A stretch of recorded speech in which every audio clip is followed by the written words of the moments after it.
Zaklada Ana Marija Carević najsrdačnije poziva na komemorativno-molitveni koncert o tužnoj 5. godišnjici zagrebačkog potresa.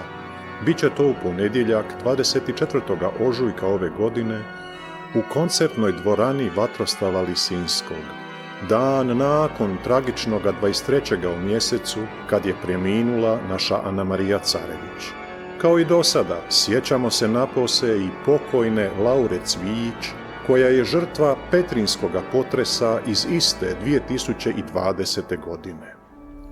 U ovoj svetoj godini, o 1100. obljetnici Hrvatskoga kraljevstva, na početku 3. korizmenoga tjedna, nakana je koncerta obnavljanje naše nade i vjere, povratak duhovnim korijenima, usrdna molitva Bogu, te utjeha obiteljima i svim prijateljima dragih pokojnica.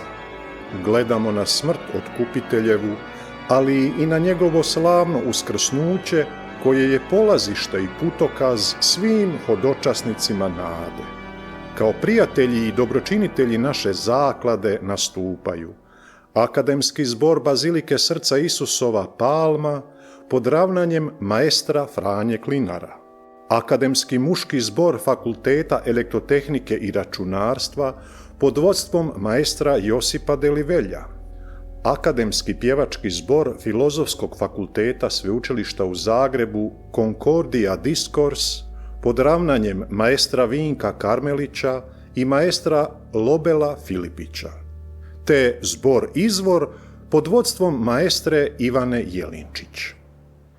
Velika hvala upravi što dobrotom Lisinskog sav prihod od koncerta kao naši dobrotvori ustupaju izravno za našu zakladu.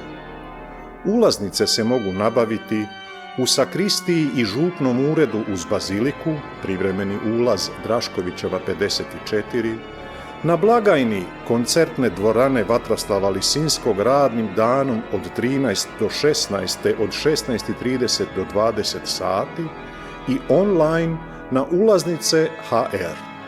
Na našoj web stranici možete preuzeti audiovizualne materijale koji služe kao pozivnica na koncert. Molimo, prenesite poziv svima, obodrite, dobro nam došli.